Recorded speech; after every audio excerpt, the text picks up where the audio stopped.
And I think we're live. Let me just wait a second to see. Yes, we are live. I'm here with my old friend Stephen. Well, I've had you on once. Welcome back, Stephen. Thank you. Yes, nice to be back. I'm glad to see you again, and I hope you're feeling healthy and everything. We were talking before going live. You had a couple of little health things, but I hope you're feeling much better. If you get tired, We're just let me know. okay. Yeah, on the tail end of that, so I think we're good at this point. Okay. Yeah, I had some lung issue for I don't know what it was, but for like dragged on for a month and a half, 2 months, and it was horrible, just horrible. But Mm, it seems to be better now, so I'm happy. I'm happy. So yeah. anyway, I'm glad to have you back. I really enjoyed meeting you the first time, and I was surprised, pleasantly surprised, by your particular approach. And I want to see where we go from there. I'm gonna give the floor to you, and just see where the conversation goes. Okay. Sure. Yeah, it's a good question. I reviewed, our video a couple times since that we recorded it. Um, One thing that stuck out to me as a place that could be interesting to explore is again the problem of evil, the maybe free will that really ties into that foreknowledge of God and the compatibility of free will. Um, because I looked a little bit more into Augustine. You talked about his resolution to the problem of evil, not seeing it as a substance. Which on one part I agree. I didn't read all his books, all his writings to Of really course not. understand. It would take a lifetime to read them all. Yeah. So from the summaries, it feels like on some levels I could agree, depending on the person's interpretation. But I do see evil as a thing. Um, I do see evil. You might call it an anti-thing if you want to put it that way. It's not just the absence of something. It's not just the absence. It's can exist in the reality. It can be manifest, but it's Can you give kind an of a example? sure. So uh, when a person sins, like the visual that comes to mind, like so we are beings of light, but we're imperfect, um, and we haven't fully organized that deepest light within us to become as the nature of God, and having agency and having the freedom. It seems like Augustine might agree with this type of view that as imperfect beings, then you're able to bring that imperfection into the world, but I would call it something even stronger than imperfection. I think it's actual sin, or that which cannot coexist eternally with the nature of goodness and therefore reality, because reality is ultimately goodness, as it can persist eternally. So the visual that comes to mind is something like almost like a vortex, like an antimatter that manifests into reality and threatens to destroy the actual fabric of reality itself. And for me, this very real presence of the introduction of evil into the system would threaten and would collapse reality if there were not for a way to counter and to heal this wound in a person or in reality. And to me, that is the very necessity of the incarnation of Christ, and um, the process that he went through to enable the atonement or the reconciliation with us to back to light and goodness, and hopefully ultimately into his nature. Yeah. Um, we probably don't disagree. We just need to sort of hash out the language. So, you know, Yeah. uh, the example I use is, the surgeon, the doctor who has a scalpel, and he can use it for good or for evil. And when he uses it for good, he cuts open the wounded flesh that needs to be cleaned, or to expose the heart that he was going to fix. And if he's going to use that same instrument for evil, he might just, for example, abort a baby with it. But the scalpel's good, and the doctor is ontologically good. It's just the way he's doing it, the way he's using his good tools and his good power, because power is Mhm. good too. The way that he's doing that, uh, it's an evil way. it's not an evil thing, it's an evil way. That's what St. Augustine Yeah. says. Evil is not a thing, it's a way. It's not a noun, it's an adjective, or an adverb, I should say. You know, you, if you want to disagree, then you're going to have to propose or claim that a Mhm. scientist could gather up evil substance in a jar and put it on his shelf, or you know, invite people into his gallery of evil that he's captured and put into jars, and that just is not the case. I hope you're not willing to make the claim that a scientist could gather up evil substance and put it in a jar for display, right? It would be more akin to something like a black hole again, or a vortex. It's so you know when the surgeon might use the scalpel for goodness, you know, his actions, um, the base substance of his soul, you might say, or reality, the intelligence that undergirds all of reality. That might even organize the light further, or it is the utilization of the organized light that he has within him. But if you were to use that scalpel for evil, there would be a new introduction of some sort of like vortex or a black hole or antimatter, anti substance um, into the soul of the doctor. And you know, if we were able to, that might be something that's. Um, I think a lot of people might see it this way, but LDS people in particular do see spirit or the soul as not something fundamentally different than the matter around us. They're, you know, basically different forms of one ultimate substance. And so, yes, if we were to have an instrument that could just as well gather the light of the soul, you would be able to then gather together, you know, this introduction of this anti substance that threatens the fabric of reality if it were not able to be cast out and you know repair the actual fabric that typically composes our reality, which is light and truth. Yeah, we say in Christianity that God will cast the demons into hell, right? So there's this idea of containment of that vortex of evil, Yeah. black hole of evil, or whatever you want to call it.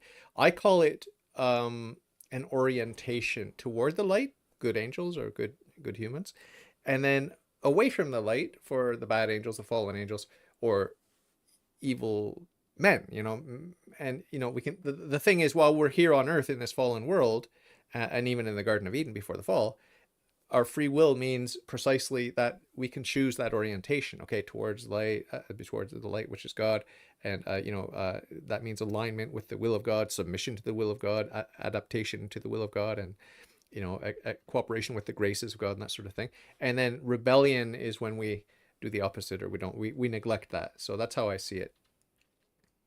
Do you Yeah. agree? You agree with that? Yeah. I agree with that.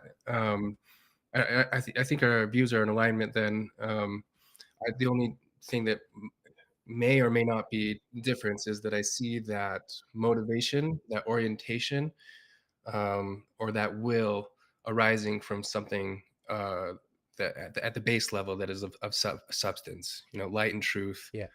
or you know, darkness can be introduced and then motivate at that point.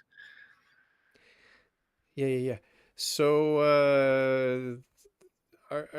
another way I like to sort of picture the way that evil works is if someone sets up, for example, like the beautiful arrangement in your living room, the way that you've set that up so beautifully. I'm so proud of you.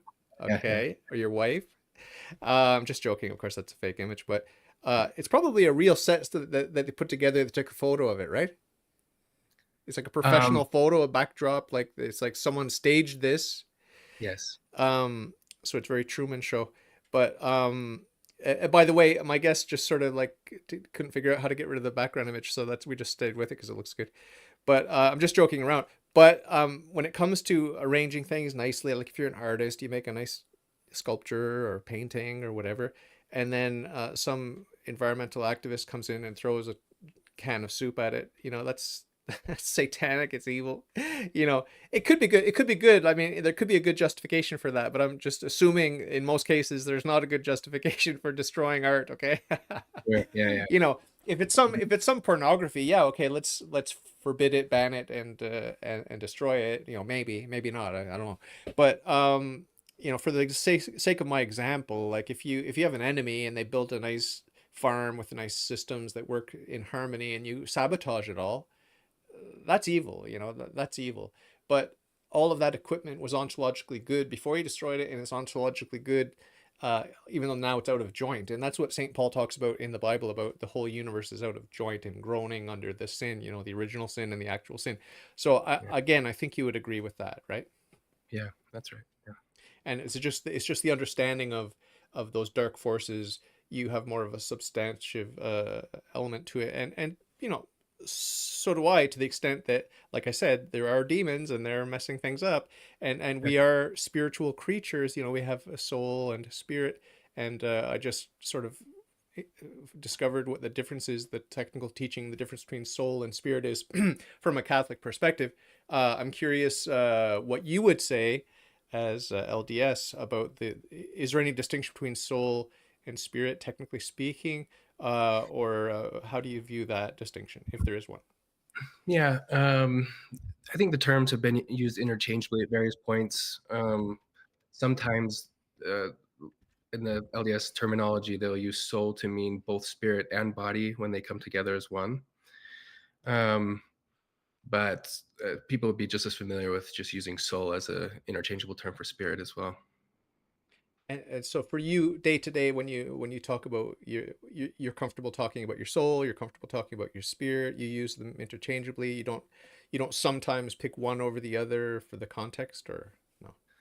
I I think when I'm speaking between LDS people, I'm usually saying just the word spirit, just because it's more commonly used. Okay. But if I'm just speaking general theology, or to whoever outside, I might say soul, because I think it's more common and just in the Oh, okay.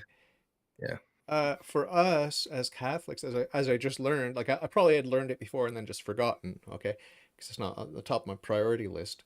But the animals or anything that's alive, like a carrot, has a soul, you know, but it doesn't have a rational soul. It doesn't have a free will or a reason. So, but we humans do. So every animal, including human animals, have souls. Um, as do all living things that are material. But then there are the immaterial spirits, like the angels. They don't have a soul. They are pure spirit. Um, and we humans also have a spirit. We have that in common with the angels.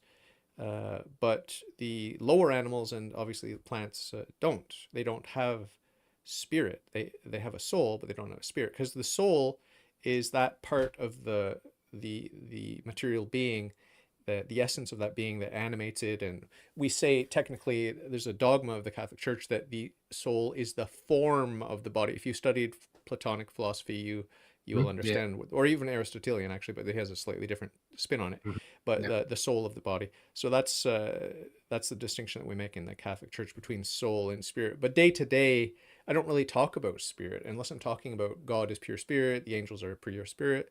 I don't really talk about spirit so much. To me, it's more about soul. Like I talk about my soul, your soul, and that sort of Yeah. thing. And when people talk about their pets, or hey, my pet's gonna go to heaven or whatever, I'm like, yeah, because you know, your pets have a soul, but they don't have a rational soul. They don't have free will. They're not held to account. They can't merit. They can't merit heaven. They can't merit hell. You probably feel the same way in your LDS, right? Yeah. Yeah. So we do believe that all life has a soul, or has a spirit, an animating spirit, that persists post death. I think one distinction that may be different is that there's an emphasis on the importance of the I guess you might say material body, or just the corporal body as well. And so we would see the nature of angels as two possibilities, because we see the beings of humans, angels, and gods as ultimate being, like ontologically one type of being.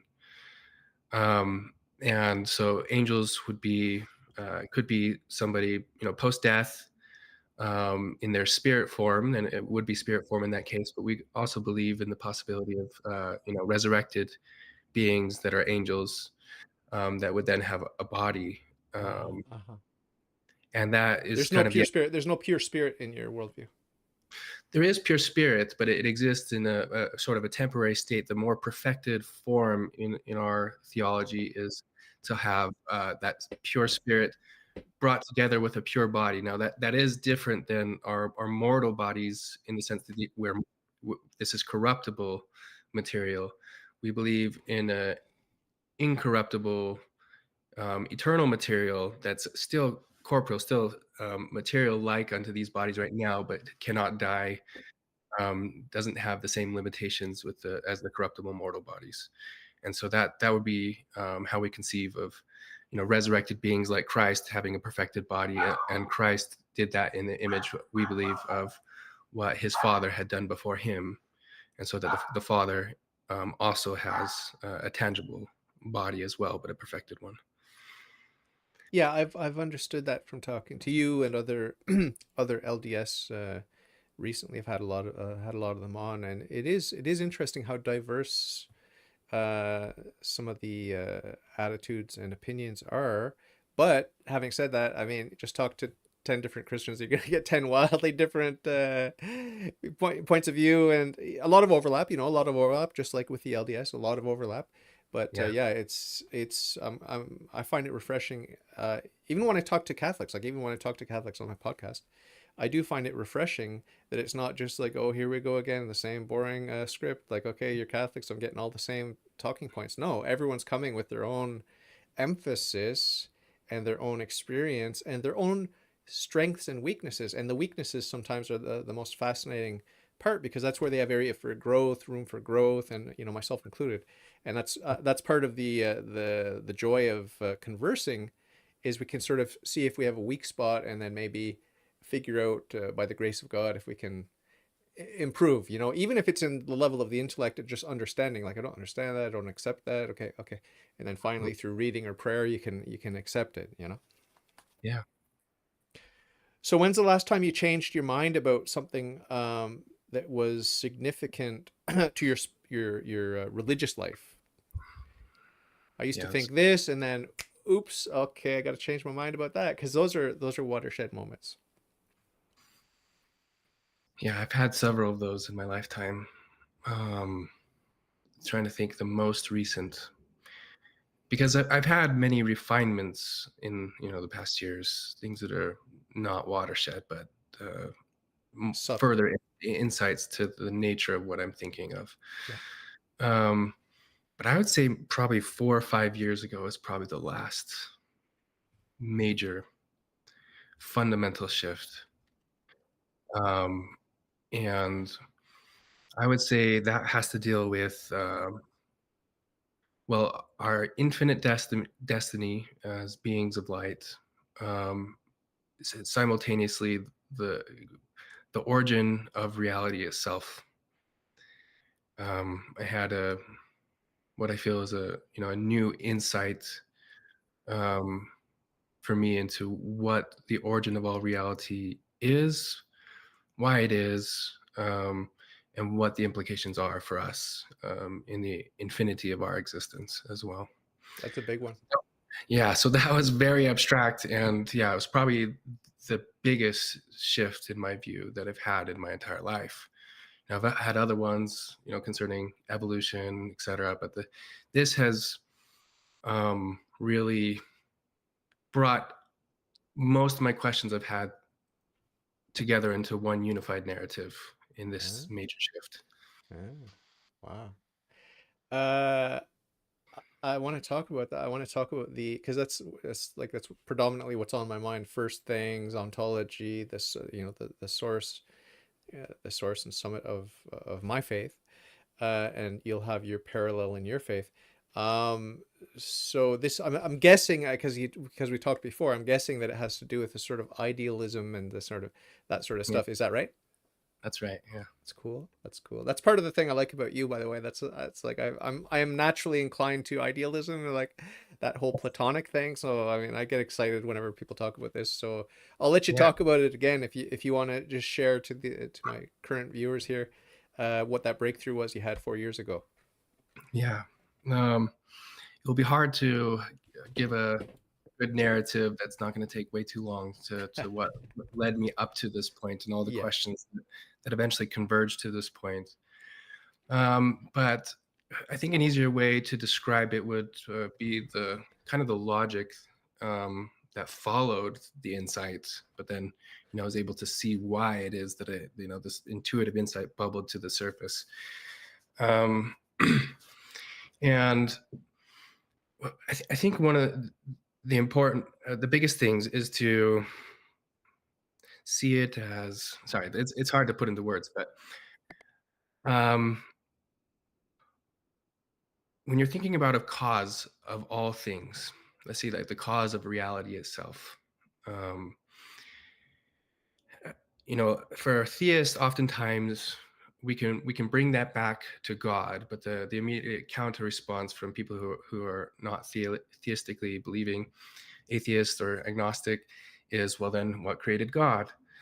And the typical response back to that might be, well, God is the ground of being. There can be nothing further. And I think that's a sufficient enough response and true enough response, but I don't think it's the entire answer. And that is because I don't think God is, when you use the word reality, I mean, you can define it in different ways, but when I think of reality, I mean everything that is. And everything that is would include God. Um, and so the question is, where is the origin of even or explanation for why there is God? Now, you could, so from a different train of logic, you might say anything that is definable must have a cause. Um, because if it is definable, there is a description of why it is something versus why it is something not. And therefore, there must be an explanation for why it is or why it is not. Um, and so, if you were to push that back far enough, I think the origin of all existence, and I could take this from a different angle, but I'll just give the conclusion. The origin of all things must be the undefinable state where there is no boundary to define between is and is not. It just is simply undefinable.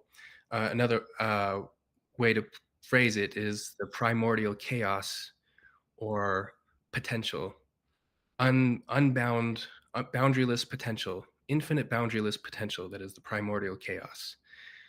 Um, yeah, Can I interrupt just for a second? sure. Yeah, I just want to, because there's so many fascinating things to address, and then I'll let you continue. Okay. right, First of yeah, all, from my Catholic Christian perspective, God is pure actuality. There's no potential, zero potential in God. Okay, because potential implies change, and we have an unchanging God because He's perfect. And if you're perfect and you change, you're no longer perfect. Okay, yeah, so that's one thing. And then when it comes to what was it, the first thing you said? You had another important point that I wanted to touch on, but I guess I'll come back to it if I can think of it. But that's a very important one to mention, just to make a contrast with what we believe the potential, act, and potency. Yeah, it'll come to me. The other point, there's another important point, but just keep talking and I'll remember it. yeah. Um, and I would actually agree with that. In my what I would think as the larger definition of God, Oh, which I I just remembered. Sorry, very sorry to interrupt. I want to just get it out there because I have Alzheimer's. Um, I want to get it out there. It's the principle of sufficient reason. It says that everything has a reason for its being, either in itself or in another. And so God's the only being that has the reason for itself in itself, and every other creature is a creature. Every other being is a creature that has its reason for its existence outside of itself. So there's cause and effect that brings things into and out of being. So that's that principle of sufficient reason. And so a lot of people get confused about, well, is everything caused? And if everything's caused, then God must be caused. But we say, well, everything has a sufficient reason for its existence, but not everything is caused. And there's precisely one thing that's not caused, and that's the uncaused first cause. So I'm very sorry to interrupt, but I just wanted to get that out before I completely forgot. I should take notes. No, we're good. I appreciate all those comments too. I prefer to interject so I don't go on too long of a monologue, and it's better as a conversation. Um, because this is the furthest uh, frontier of my own capability of thinking at this point. So I'm It's stretching fun. No, myself. it's fun. Yeah, thank you. So I agree with you that on one level, I think I talked about last time. I might consider myself something like a pantheist. Um, Another word that's commonly used is to differentiate is panentheist. All in God, and maybe that's more in line with like people that are agreeing with me. The only issue I have is I think it's trying to say that all the reality that we see and understand as this physical reality is within God, and there's something more just outside of that. But to me, God is still part of reality. So I'm not looking at all things as just what's right in front of us. I would include spirit, soul, God. And so in that sense, to me, panentheism and pantheism can collapse into one. But I do think that separating the terms can be useful because often pantheists are just looking at the universe as we understand it as is, and saying that's God. And that's not my view. I mean, there's much, much more beyond that, to encompass all of reality. Um, so, on that level of the definition of God, which I think is most closely aligned with the Catholic definition of God and perhaps your view, um, I would agree that God is unchangeable and um, eternal and perfect and all goodness. Um, and it's a static entity essentially from that view. And from that view, I would say it's also an atemporal view, which is where this primordial chaos also exists.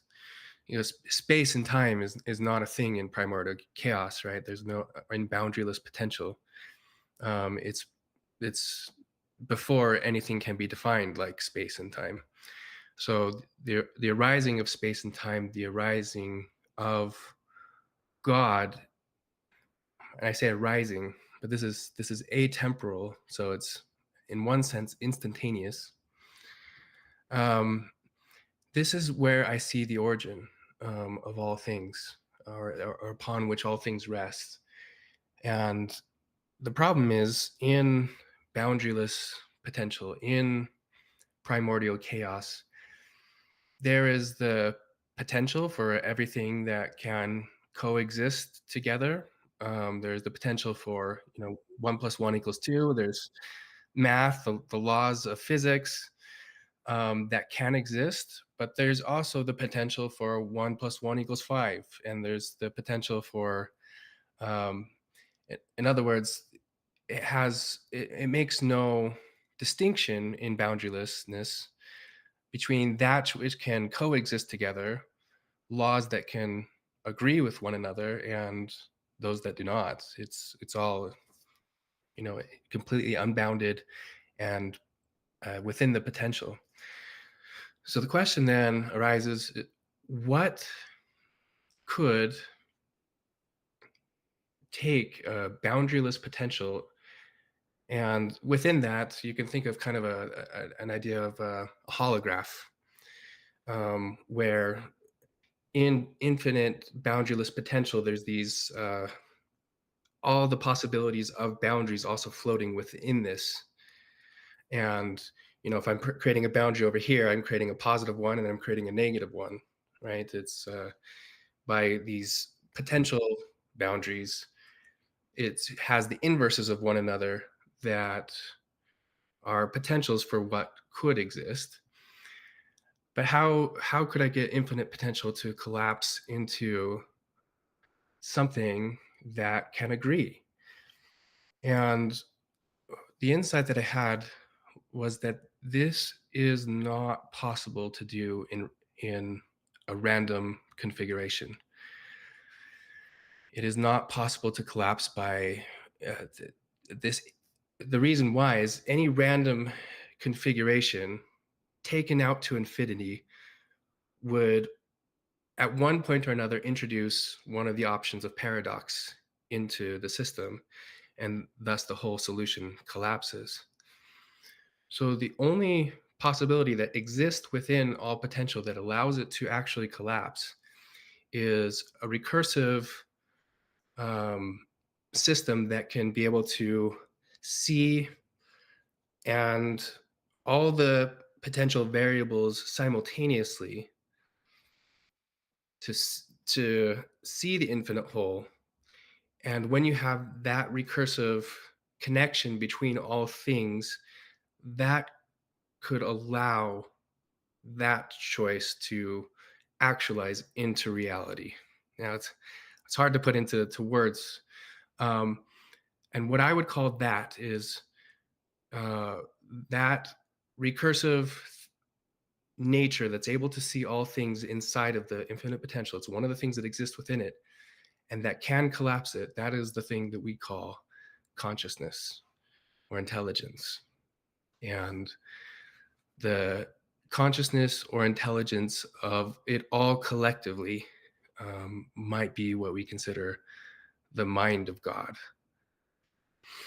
And it is both the thing that is thinking and it is the thing that it thinks about simultaneously. Yeah. And that is what collapses. And then strangely enough, it's kind of, I wasn't working backwards from this, but this is exactly what we see in quantum mechanics, right? It's a field of potential that seemingly, I mean, under some interpretations, I know it's very up for debate, but under some interpretations, it does seem to be that there's a consciousness that enters into the system that allows it to actualize from the many potentials into one reality. And so you could think of the infinite whole as an instantaneous collapse.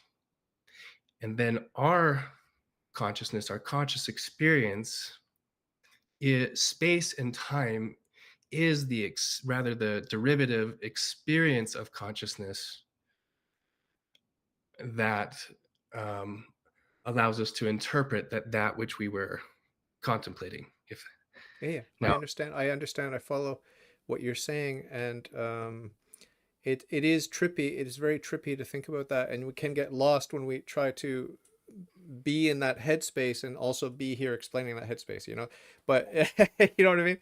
But to me, what I was tripping out on as you were speaking, many things were tripping me out there, but one of them is this idea of relation. Okay, so we can think about Bobby's taller than Julie. Okay, that's a certain relation. Okay, greater than in height.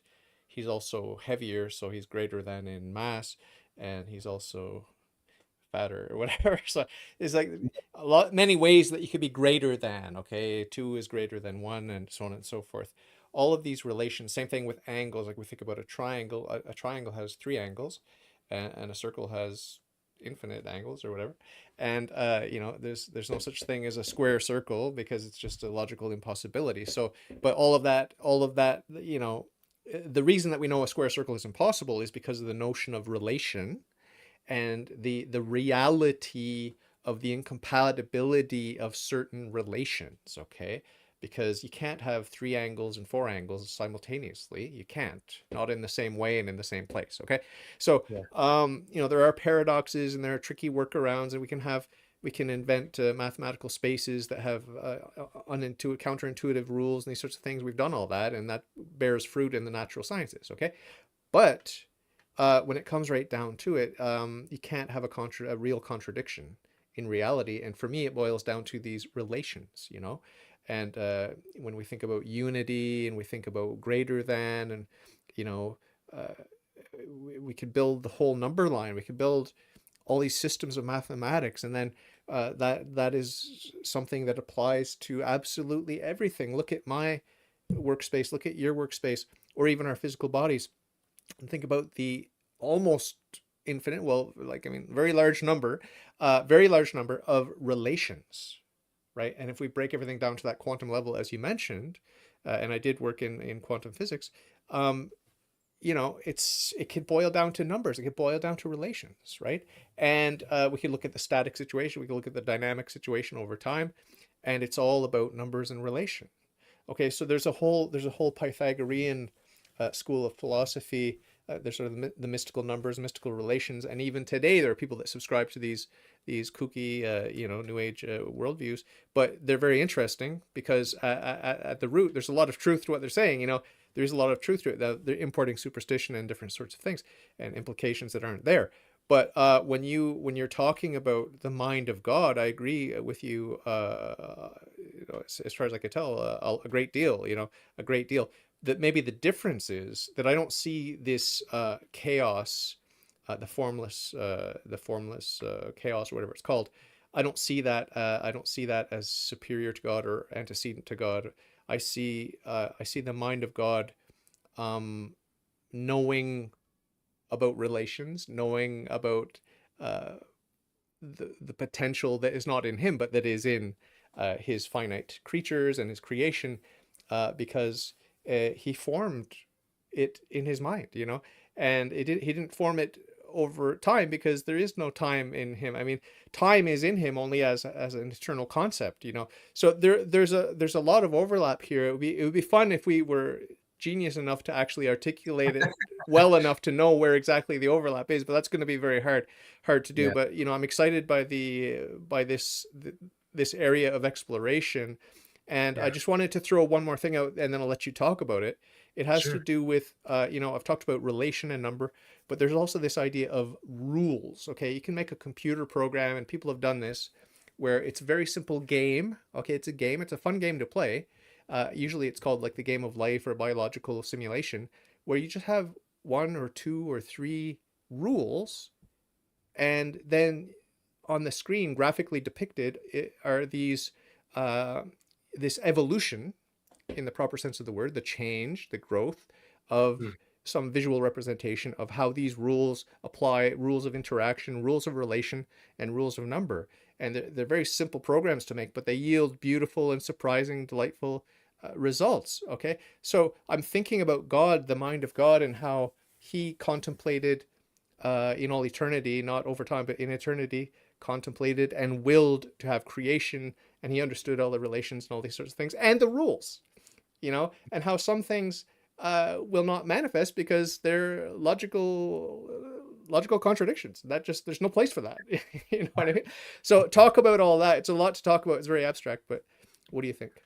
uh, a lot of what you're saying resonated, and I think, like you're saying, relations really define anything that is. I mean, nothing is definable without a relation. So I think all information is a relation, and is the foundation that allows anything to exist at all.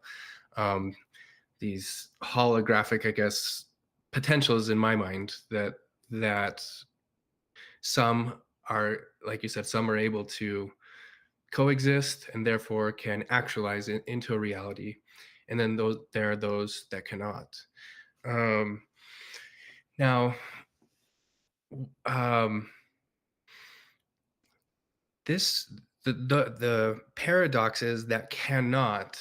Um, another way to look at this collapse of all reality, or creation from the mind of God, in a really simple sentence, might be the separation of dark from light. And I would say the light is that which is reality or creation, and darkness or evil is that which is put to the evil realm. Now, the interesting thing is, I think there actually is a place in this space time where paradox, and this goes back to the conversation at the very beginning, that paradox is allowed to enter the system, because in order for there to be relations, in order for there to be differences or motion, for life to exist at all, for the, I guess you could say, the mind of God or the universe to understand itself, there must be something like this game that you're describing that has a proto understanding of the rules that can coexist, and with these rules, allows reality to start to develop into what it can develop in the concept of time. And by doing that, you cannot have um, a perfected understanding of all the evolution of it within time, um, before it has been able to experiment or evolve by those laws into what it's going to grow into in its fullness. And so you could see, in some sense, individuals, its souls, consciousness, our imperfect selves. This is literally, I think, what we are experiencing and what life is. We are windows, we are eyes, um, uh, of intelligence, fractals of the intelligence and mind of God, seeing all reality and participating in the creation of reality. And because there are those discovery of rules and moral rights and wrongs, and starting from a place of discovery, where we have agency, where we're temporarily allowed to bring paradox into the system as part of that exploration. It's almost it's a necessity to understand what we are in comparison to what we are not. And that solution would break existence and bring it to collapse if it were not for. And then I think ultimately, the Christian story, um, Christ descending below all things and comprehending all things, and therefore ascending above all things, to help us understand how to overcome the paradox that has been brought into the system, to be able to forgive it, and basically take the demon and cast it back out to hell, and back out to the darkness, so that ultimately, from the timeless perspective, from the eternal perspective, it's a total separation of the light, or reality creation, from the darkness that goes to death. Yeah. I'm curious because you mentioned it sounded very new age when you said it, the sparks, sparks of the divine or whatever you said. And it's kind of like, wow. So maybe, you're not too far from monism where it's just the one reality of God and, you know, um, it's this fracturing of the one mind of God into this theater of separation, and we're figuring things out, and it's sort of like God exploring the finite, his finite creation, but it's just God, fragmented, and these sparks of God. And they, according to the East and according to the New Age, everyone will find their way back to the source because there's nowhere else to go, right? There's no outer darkness. I mean, the outer darkness is just part of the illusion, part of the game, where God's playing hide and seek with himself. So there are little hints that maybe you're sympathetic to monism, little touches of monism, but not really, because you also have this notion which is very important to me, which is the eternal separation of light and darkness. The good are Yes, yes. those who are oriented towards God, and then everyone else. It's like. So where do you fall? Where do your sympathies lie in terms of monism? There's only the one being that's sort of playing this game of hide and seek with himself. Is that are you sympathetic to that at all, or? I'm sympathetic to some level, but I think, like you're saying, it does miss some elements. And I think there are two important elements it misses, and that is the reality of evil and darkness. I don't think of God as a trickster. I don't think God is the author of evil. Essentially playing games. It's a reality of evil that is antithesis to the nature of God, in which creation is ultimately, putting back to its place, like you said, separating the darkness from the light. And so I don't see the darkness as being part of God, or God being sympathetic to the darkness either. And another part of that, that I don't think the Eastern side of things gets right, is, at least as I understand it. I mean, I just started reading the Bhagavad Gita. Um, I have right now a list of world scriptures that I'm going to be diving into. You know, Cool. the Quran. I have what I get some of the Jewish mysticism books. Uh, You've read you the know, Tao Te Ching already? Tao Te Ching or whatever it's called. I haven't read it, but that is Oh, one it's fun. of That's them. fun. That's nice. That's a nice So read. so that's kind of like all of this thinking has kind of like I realized that there are a lot of mystic traditions, across the world and across religious thinking that have converged on many of these things, and I see them as, you know, probably having some true and correct elements that could be puzzled into one. Hey, this is the first time I've had this flash thanks to you. Is there a mystical LDS? Like, wow, I never thought that was possible, but is there a branch that's like sort of like where you're going but on steroids? I think there is embedded into the LDS church and structure a place for the mystical traditions. But I don't think most people in the LDS tradition see it quite that way yet. The holiest place as a structure on earth that we see, is what we call the temple. We have temples, which are different from our churches or our weekly worship. Um, they might be they're a little bit like cathedrals in that they're definitely like built with all the beauty and all the architectural ability that we have to represent the beauty of God. But one of the things that takes place, perhaps, well, there's a few things that take place. That the sacrament of marriage, that's meant to be eternal in the LDS faith, it takes place there. Um, but there's another what we would consider a sacrament as well, that we call the endowment, or a gift from God, and it's a gift of knowledge. And this has a lot of parallels with the mystical rites and traditions of a lot of ancient cultures. There's an initiatory phase where there's a washing and anointing, and then there's an introduction into symbolic ritual drama that is uh, essentially an introduction into the mysteries. Although that's not how it's spoken of, member to member. We just see it as this important gift of knowledge and a place where you go and pray. But really, what it is it's an introduction to this ritual drama into a symbolic set of rites that are really supposed to be an introduction into the mysteries.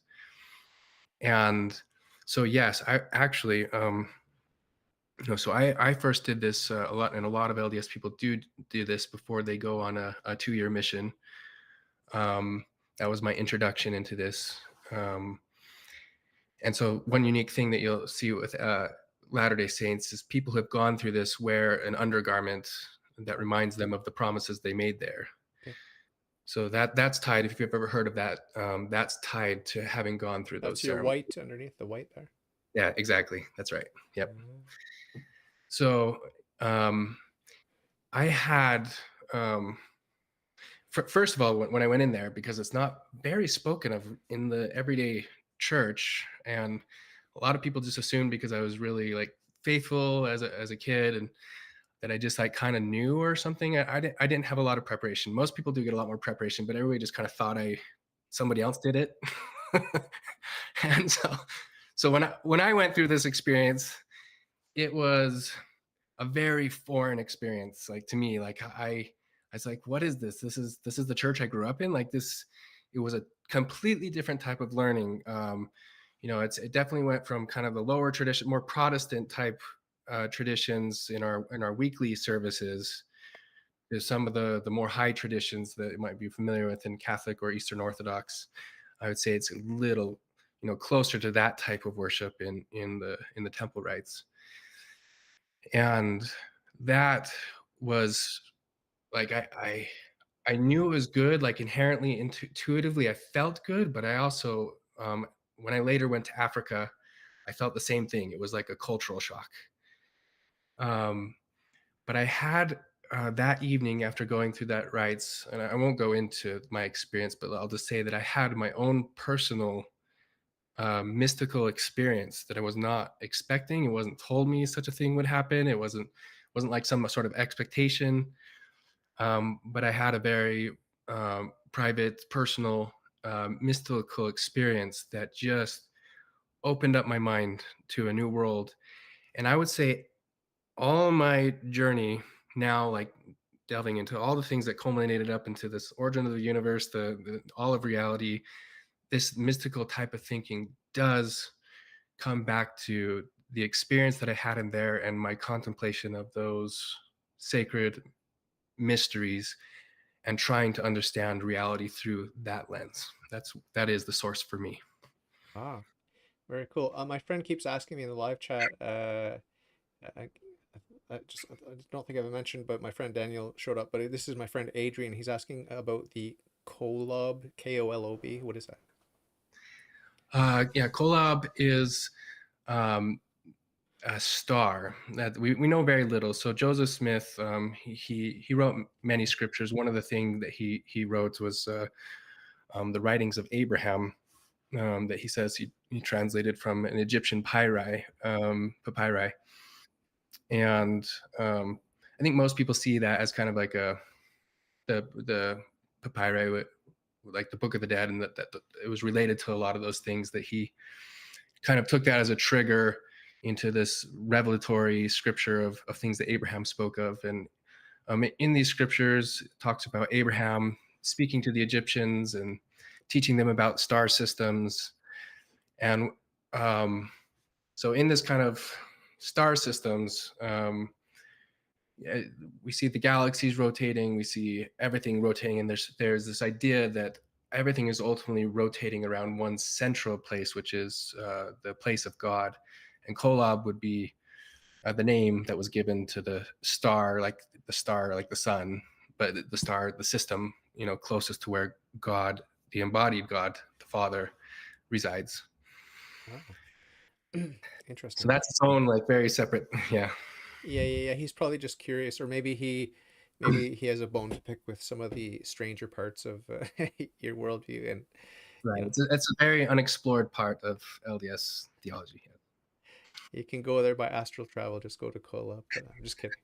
When Right. you talked about the quantum stuff and the observation, I have a bit of a bone to pick with, the over mysticization of that. Although I think creation is mysterious and wonderful, but I think God's in control. The good angels are like helping God to keep things orderly, like the laws of nature. There are rules, there are laws, and then God is above that, so He can make exceptions, and it's still orderly. Just like when the man who built the widget factory, when he comes into this machinery that's running perfectly and regularly, he comes in and he built the machinery, so he can divert things. He can do what he wants, right? He understands the machinery because he built the machine. He designed it. He architected it, and same thing with God. Like he can make the laws of nature, and he could tweak them and change them and make miracles and all these sorts of things. But everything is still orderly. Everything God does is orderly. Okay, because when I first became Christian, I thought it was weird. Like there's nature, which is rational, and then there are miracles, which are what, irrational. No, everything's orderly. So I just wanted to mention with the quantum stuff, yeah, there's a mystical magical component to it. Like it's very mundane, it's very ordinary because it's just creation. But on the other hand, we have to appreciate that it's wonderful the way God made the world, the physical world, and it boils down to these relations. But my bone to pick with quantum physics, and as I said, I worked in quantum physics, I studied physics. um, my bone to pick is that there's this romanticization of it, and really, when it comes down to it, these observations that affect outcomes and these sorts of things, yeah, sure, that's undeniable. And it makes sense. It makes a lot of sense. I mean, to say otherwise would be a little bit bizarre, wouldn't it? I mean, Yeah. how can you interact with something without affecting it? It doesn't make any sense. But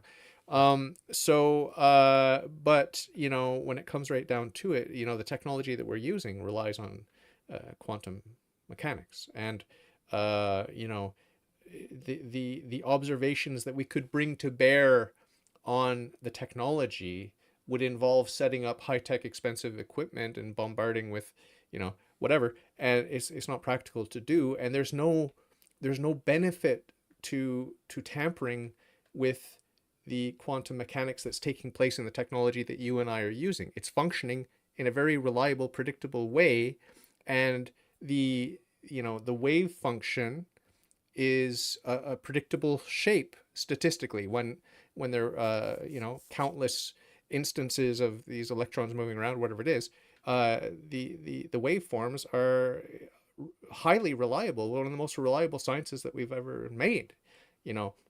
So there's this sort of romantic idea that, oh, I just use my thoughts and I can change the quantum level and these sorts of things. It's like, yeah, in a certain sense, in a laboratory setting, whatever, yeah, it could be true, but it's insignificant to our daily lives, you know. Yes, our observations, yes, our thoughts will affect things, but not in the way that you think. It's not you know, it's not like I'm going to look at your cancer and heal it by affecting the outcome of these collapsing wave functions, right? It's not like that, right? So I want to bust the bubble of this great myth about quantum mechanics and the new age and all this sort of thing. I'm not accusing you of buying into it, by the way, although you might Sure. have. But you know, it's just like it's a lot more mundane than that, and the spiritual power that we have to decide and to affect things by our attitudes and our intentions and our will, all of that's real. But let's not attribute that to quantum mechanics, please. It's just embarrassing. It's cringe. So what's your reaction to that? No, I agree. Like, a lot of more the atheistic worldview. I think rightly, or I shouldn't say atheistic, just scientific. Let's say we'll use the word like "woo woo" or something like that as kind of a derogatory way, and I sympathize with that because I think I think the beginnings of spirituality. There's a certain element of excitement and thrill that we get about the mystery, Yeah. but I think that can turn into ghost stories, um, which, might make your hair tingle and make you feel like some excitement. But I think it's a very kind of elementary proto faith that hasn't matured. And so, yeah, I would agree with you that the quantum mechanics is not some deep uh, mystery that like now you can, do all things because this scientists don't understand everything about how this theory should work. um, I do think that consciousness is a player in the system, and I do think that is significant, but that doesn't make it something that you should sit around the campfire and now we can all just cure cancer with our mind, right? Like you're saying, if you hope for it enough. Melt my s'more. At least melt my s'more. Like, come on.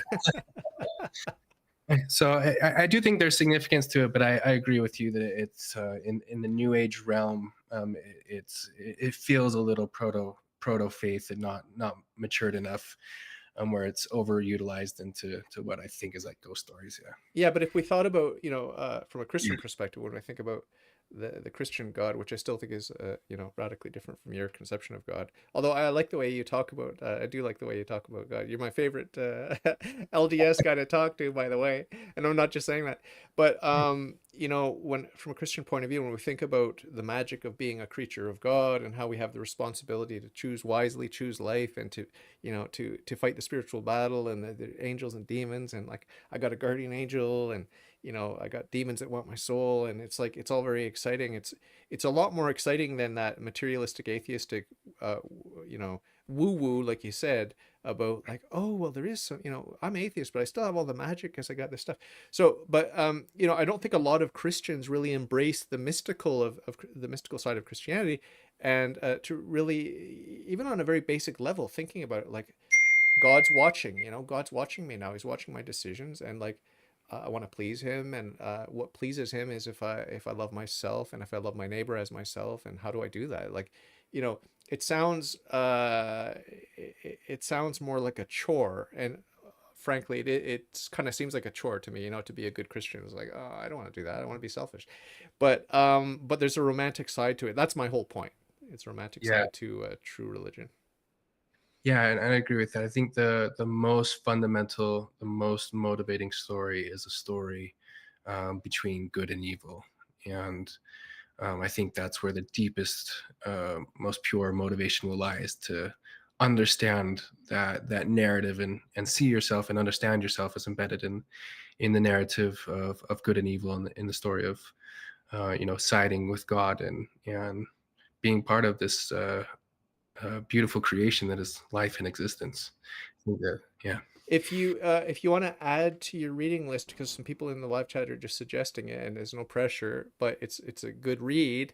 It's the Catechism of the Catholic Church, CCC, and it's available online. You don't even need to buy it. You can just look it up online.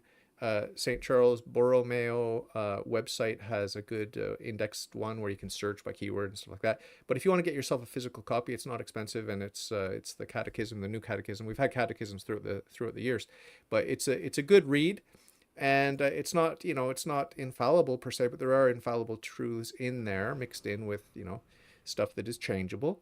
But it's a good overview of Catholicism. That's one of the first books I read when I was entering the church.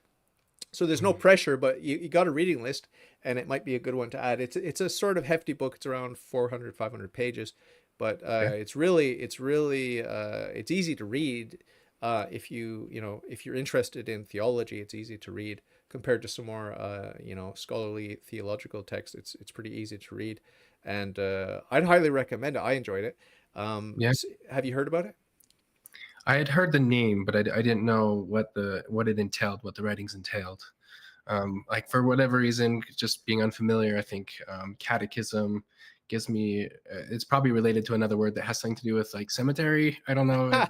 No, one of my friends thought it was the cataclysm of the Catholic Church. The cataclysm? What's that? It's No, another but related. it just means the teaching. I think I was thinking catacomb. That's Teaching. what it was. Yeah. Well, no, it means teaching. Like It means teaching. you're a catechist when you're the learner or the student of the church, and the church is a teacher. There's the magisterium is sort of like the teaching body of the church, and then the catechists are the students of the church. And Got it. so yeah, but yeah, it's a pleasant read, and yeah, sure, you're not going to agree with everything probably. I mean, hopefully you will, and you just come into the church. That would be cool. But no pressure. But I am praying for your conversion to Christianity and to Catholicism, but that's just standard par for the course. I'm Yeah. pretty sure the Hindus you talk to are praying for you to become a Hindu too, so it's no surprise. So, Yeah. And that might be one difference in my worldview too, that I maybe compared to like say more Latter Day Saints, and maybe a lot of Christians. I mean, the Protestants have this kind of feeling a little bit, but in my own conception, um, I see the Catholic Church as part of my faith, oh, um, and I would say a lot of the Christian other Christian churches. And I would even go so far as to say a lot of religions that are not fundamentally Christian. There's elements of them that are doing good in the world that I see as ultimately still part of this Church of God. Um, that in some sense I feel it might not be like at a more fine-tuned level, but at a broader level, to me, like I conceptualize it as part of my faith, like as people that I relate to as part of my faith. that's cool. Yeah. Well, I mean, I do agree with you. I do agree with you. I do have that sort of tendency because that's what my church teaches me. My church teaches me to see everyone as my brothers and sisters. We're all on a journey. God created each and every one of us. God has a plan for each and every one of us. And of course, I stray from the path. My neighbors err, they stray from the path. Some of my neighbors are saints and they don't stray too much. That's cool. I should imitate them and follow them, not the bad guys who are doing bad stuff, right? But I mean, it's Right. basically we're all in the same boat here below in this sick fallen world. It's like we're trying with God's help. Hopefully we're striving with God's help to orient ourselves towards the light. And yeah, so I don't, on the one hand, I think there's no salvation possible outside of the Catholic Church because I don't think the truth can contradict truth. But Hmm. I'm pretty sure the Scientologists would say the same thing about their religion. It's like this: you have to be Scientologist. But on the other hand, the God is not bound the way that his creatures are bound. I'm bound as a human to enter the Catholic Church and to strive to be a good Catholic, but God isn't bound to hold everyone to that. He could do whatever he wants to do. So there are two perspectives: there's the God's perspective and then the creature's perspective. And I'm a Hmm. creature, so as a creature, I submit to the church and I do I try to follow the rules and all these sorts of things.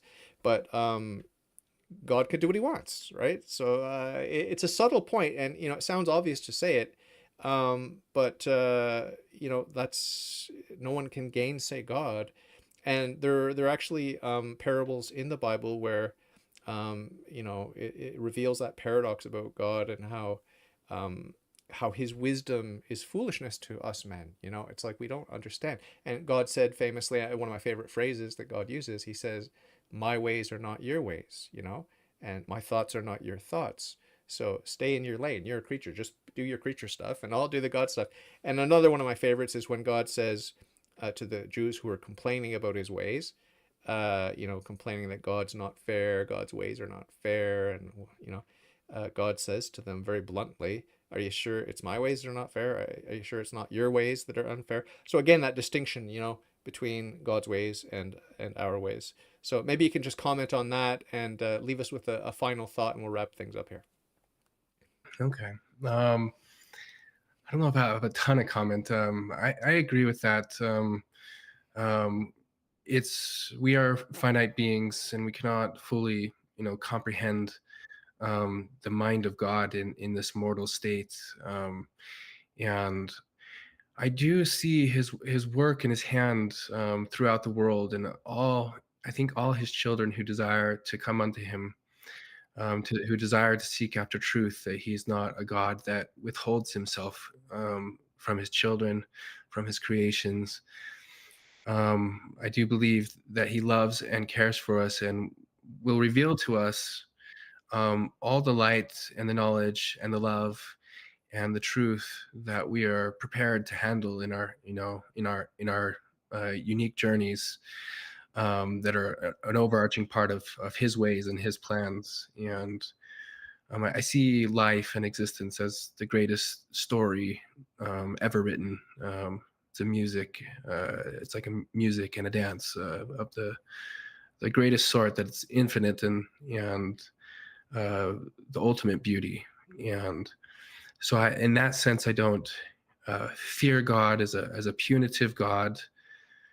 Um, but I know that also at the same token, there's the reality of evil that is the antithesis of God, and which He is trying to save us from, and that He gives us laws and He gives us theology and truth and these things, not because they are specific to his selfish desires. It would be the antithesis of God to be that way, but because He cares for us enough, um, and loves us enough to give us that which He knows would bring us to that ultimate happiness and ultimately into His nature, and in reconciliation with Him, that we can be partakers of His nature. And yeah, that's what I believe.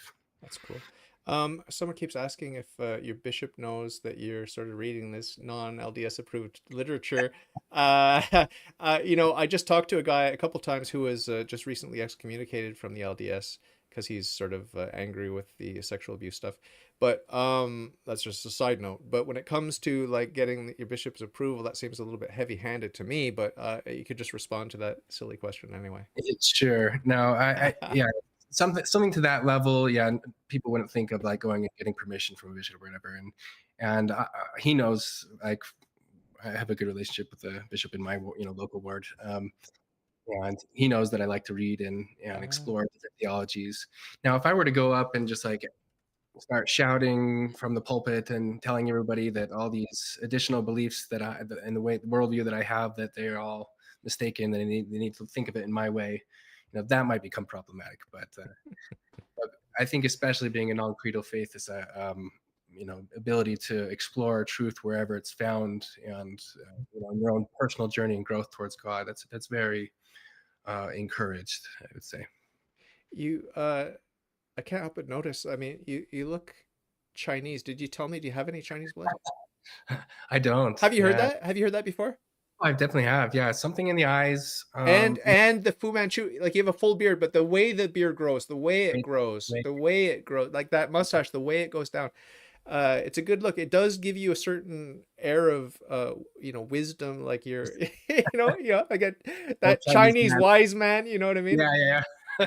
And those eyes, yeah, they're very, very nice to look at. Yes. So, what does your wife think about your face? I mean, she likes it, but yeah, she actually had mentioned that there's something Asian in there as well. I think it has to do with that. It's all that white rice you eat. Something like that. I think there's something in the Irish though, that they have eyes Oh. that are sometimes really Almond similar shaped. to Chinese people. Um, Ah. I forget the name of that Hooded, the hooded. hooded, yeah, epicanth, whatever And you fold. have a layer of fat up there, right? Yes, exactly. Yeah. Yeah, So I think it comes from the Irish side, but it's very similar to the Asian thing. And so I think that's where it comes from. But cool. genetically, I haven't been able to find it in any genetic test. So Very cool. Anyway, that's just an insignificant observation. sure, You yeah. know, but great to talk to you again. I hope you come back again. You have an open invitation. It's always fun because this is an aspect of LDS that I haven't seen before, and I hope it spreads. Like I mean, because it's so exciting to go to these deep levels, these deep questions about the mind of God and the origins and all these sorts of things. So yeah, I really appreciated talking with you. Yeah, thank you so much for having me on. God bless you, and take good care of yourself and your family, and we'll talk soon. Okay. All right. Sounds good. Thank you. God bless you. Bye bye. Too. Bye.